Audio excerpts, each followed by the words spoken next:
This is Corey Willis with PPEI, and you're listening to the Diesel Podcast. I'm Adam Blattenberg from Diesel World. Hi, I'm Clint Cannon from ATS. This is Dan, owner of ATS Diesel Performance. I'm Cass from Diesel Doctor of Tennessee, and you're listening to the Diesel Podcast.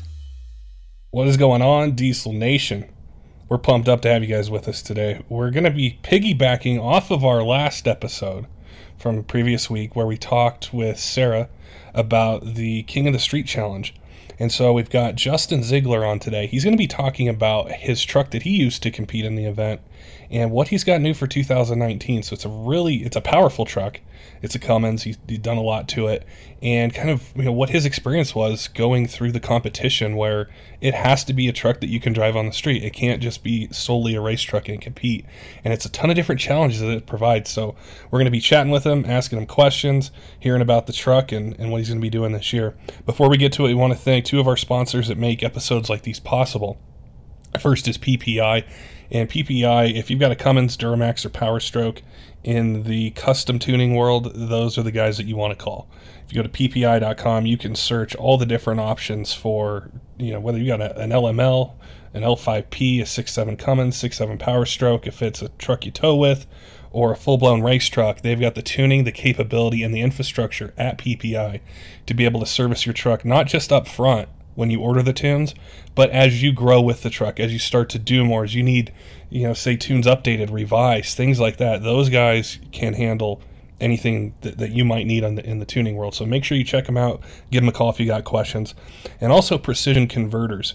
And we had chatted with Terry right before the holidays, and he was telling us, a lot about torque converters and a lot about what they do for diesel performance converters, which they've been doing it since the very beginning. And they've got a ton of cool things. One, they have a winter special right now, which will save you some money. And then two is they have a free restall program. So if you get the converter in the truck and maybe you need it installed a little higher, a little lower, something changes on the turbo, the fueling setup, you can send the converter back to them and they'll restall it for free, which I can tell you, in a lot of the aftermarket world, it's not free. It's going to cost you $300, $400, $500. So something very unique that they do. Make sure you check out those guys. Give them a call if you need a Cummins, Duramax, or Powerstroke converter. Any year range, any application, those guys can get you handled. All right, let's get to the podcast with Justin, talking about King of the Street Challenge and some Cummins performance. Justin, it is great to have you on the Diesel Podcast today. How you doing? I'm doing great. I'm happy to be here. We had chatted with Sarah about the King of the Street Challenge recently, and she's like, "You got to talk to Justin. He's got a really cool kind of build and setup, and knows about the event and everything." And I wanted to have our listeners hear from you, learn more about you, what you do in diesel. And we start there, and then we'll start talking about your truck and the competition. Perfect. We kind of put the truck together for that event 2 years ago. Long story short, I decided once I kind of stepped away from pulling for a little bit to go full-time on my own with my shop. I was kind of missing doing something competitive.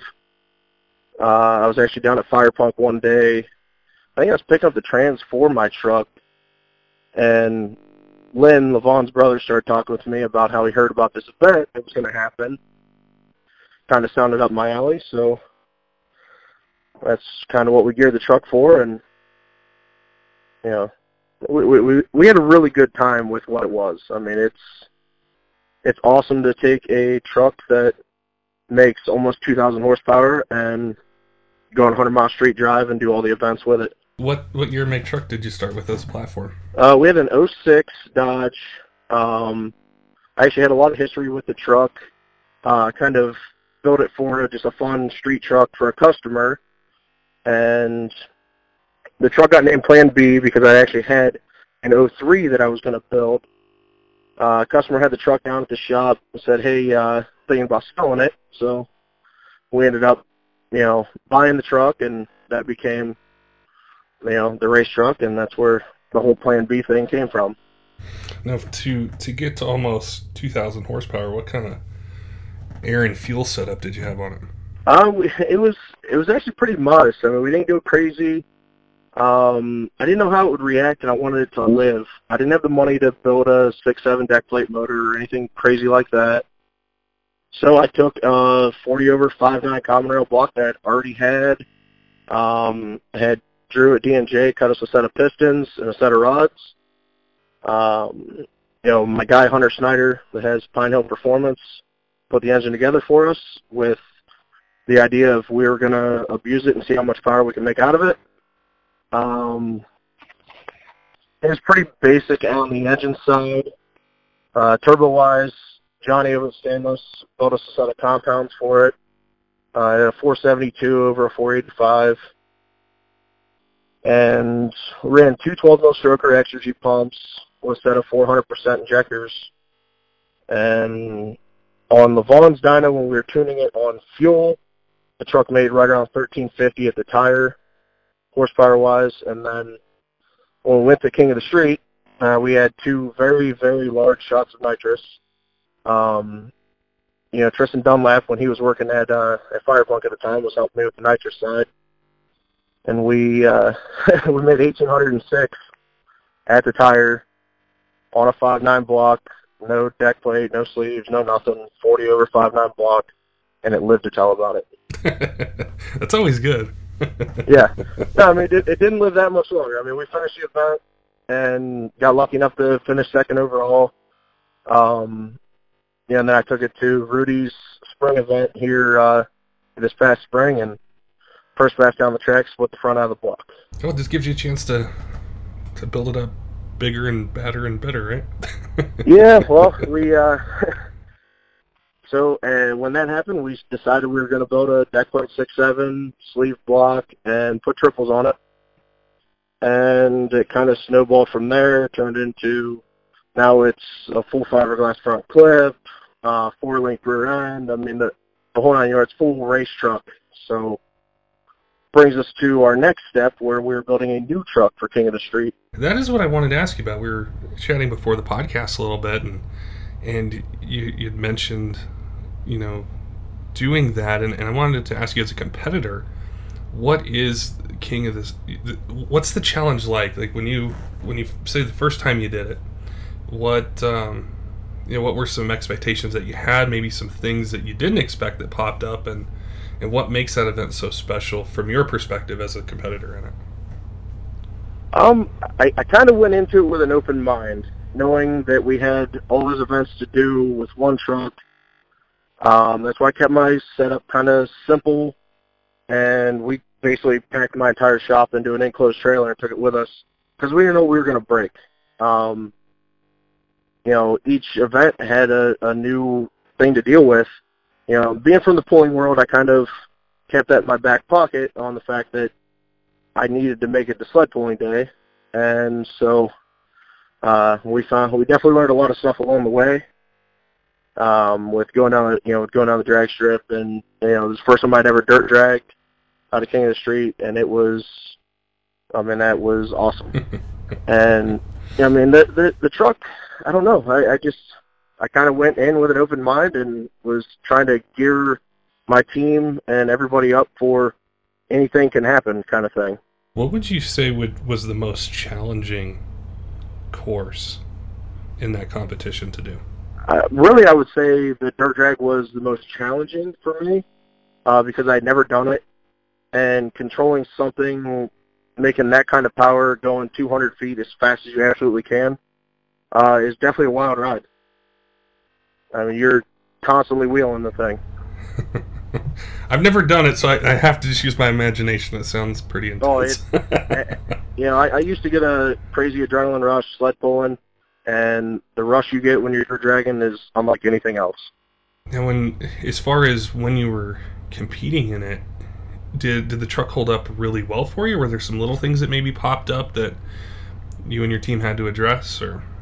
Surprisingly, the truck held up really well. On the drag race aspect, we kind of had some hurdles to work with because I built a truck that I knew would go down a sled pull track, and kind of figured that if it would do good on that I could probably put it down a drag strip. And I was not exactly correct. We had a limited slip in the front end, and basically I couldn't launch a truck. If I launched it under any type of boost, it tried to eat the wall. So we basically had to roll it out and then get on it. That that definitely made things a little bit different to deal with. We were lucky enough to be able to go to the finals, with the drag race event. And then I literally got freight trained by Justin. I remember when I chatted with Sarah about it, it was so... I had heard of the event, but I didn't know a lot. And it was so cool to hear how it's put together and what it involves, which I think is very different than a lot of the challenges that are out there. And I think it appeals to a wide kind of, group of racers, enthusiasts. Anyone can do it, and I think that's so cool. Yeah, absolutely. I mean, there's guys out there with 800 horse trucks up to guys with 2,100 horse trucks, and nobody ran away with it. I think the point spread between me and Justin, Justin Andrews got first, I got second. I think there was like a 30-point spread between him and I. And, I mean, you didn't have to have the most power or the best truck. You had to be consistent and, in my opinion, be open-minded and be ready for anything. You'd mentioned earlier about packing up your shop and basically taking everything you could with you to be prepared.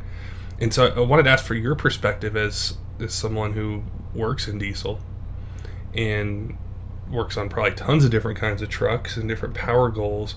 Is competing in an event like that, did it help you kind of see more in the diesel performance industry, or learn things that you could bring back to your customers, or to a guy that walks in the front door and wants to build this kind of truck and do something like that with it, where there were some good lessons from the King of the Street Challenge?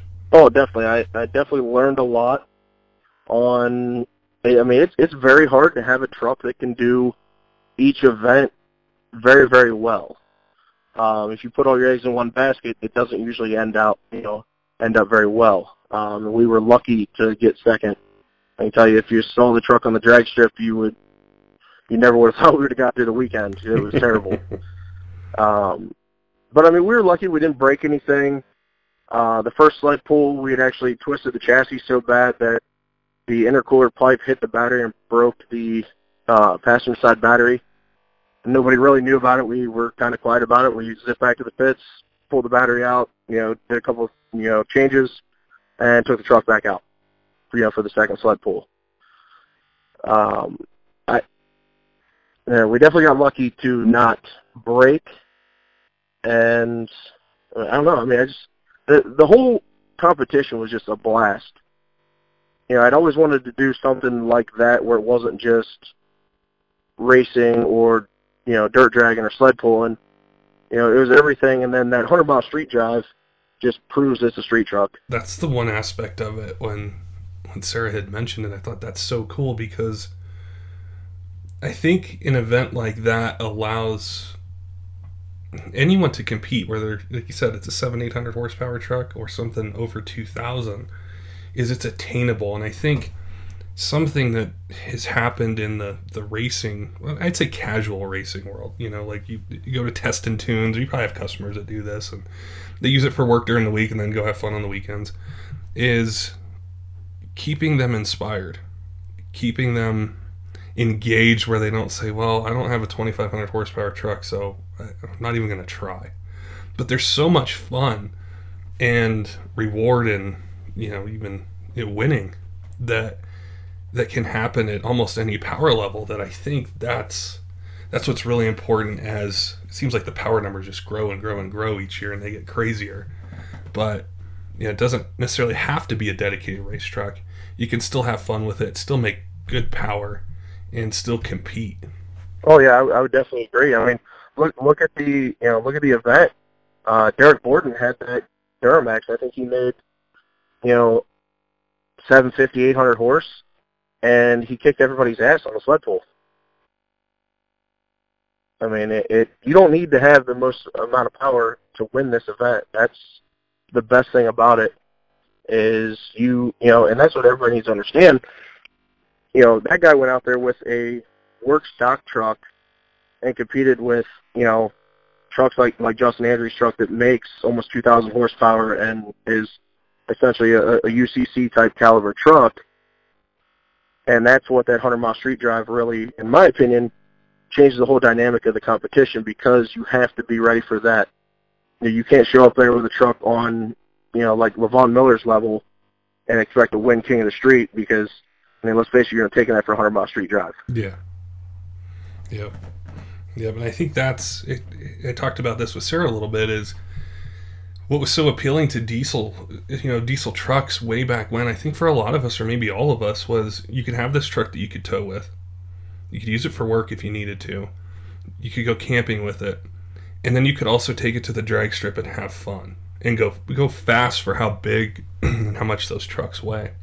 Oh, absolutely. And that's really what hooked all of us on it was you don't have to be in a car or a two-wheel drive truck or do an LS swap in something to go have fun. You could kind of have this do-all, kind of vehicle and still make good power and go quick. Yeah, it's definitely awesome. That's really my favorite thing about having a diesel pickup. And 10 years ago when I got really, really heavily into this, before I went out on my own, I was daily driving a 99 VP truck, and I drove it to work every day, drag raced it, sled pulled it on the weekends, and then drove it to work on Monday. And that's the best thing about diesel. And you pull up beside somebody in a Corvette and blow their doors off with an 8,000-pound truck, everybody takes notice, no matter, whether diesels or not, everybody takes notice of that. Oh yeah, that's what hooked me about 10 or 11 years ago too, is I knew there were diesel trucks, but I didn't really know anything about them. And I went to an event, and at that time, it was fast for one of them to go 10s or low 10s or something. And I'm like, I didn't know a truck could go that fast. And it's just like, I don't know, it combines all these things where you don't have to give up the utility or the space or the towing capability, but you just, air down your tires, go race, and fill them back up before you drive home and go to work. Go to work on Monday. Right. That's what's so cool about it. Now, with this year, what's kind of the game plan for the King of the Street 2019 for you? Well, I'm going to build a new truck, something more geared towards a street truck. Not that my regular cab wasn't, but I've gotten so far out of hand that it's just kind of far away from a street caliber type truck. Looking at a couple chassis right now to at least get a good start. I haven't even nailed down which chassis I'm building. I'm definitely going to build a truck for King of the Street this year. I just haven't nailed it down yet. I do have a couple in mind. Probably going to be another 06, 07 Dodge, but I want to do a four-door short bed. Kind of something that will make crazy power and hopefully live. It's going to be a challenge. Yeah, absolutely. The weight is the biggest thing. We've definitely found that out. A lot of guys had to learn that this year about, all the power we're making, putting it in a 8,000-pound chassis over a, 4,800-pound chassis is, a gigantic difference. I think that's a lot of the hard work that goes on behind the scenes that, on the outside when we either go to this event and watch it or see it on social media, we don't know how much time and effort and planning that you guys like yourself put into it, especially for, an event like this, is to make it do a little bit of everything and do it well versus, just drag race or just sled pull. So that's cool. Yeah, I just loved everything about the challenge. I really can't say anything bad about it. It was awesome to be able to take a street truck and, make 1,800 horse one day and sled pull it the next, Mm-hmm. And, when we got home from the event, my truck was still in one piece. My wife and I drove it to lunch a couple of days. I drove the truck everywhere after we got back. That's the allure. Now, I know our listeners are gonna hear your story about it. You're competing in the event, and they're gonna say, "Where can I watch this truck build?" Do you have like a Facebook page, Instagram, different things like that, where our listeners can go check you out, watch the progress of it as you get ready for it? Yeah, you can. I know we have a shop Instagram. My wife does all that, but you can You can check us out on Facebook at Zeigler Diesel Performance. We should pretty much put everything up from the build, kind of all along the way, and everybody will know when I have a chassis because it'll go on there first. That's cool. We'll make sure and put a link in the episode notes so people on their iPhones or Androids can just click right over and see it. And I definitely would like to chat with you after the event and get your feedback from it and your kind of impression of the 2019 event and the truck you put together.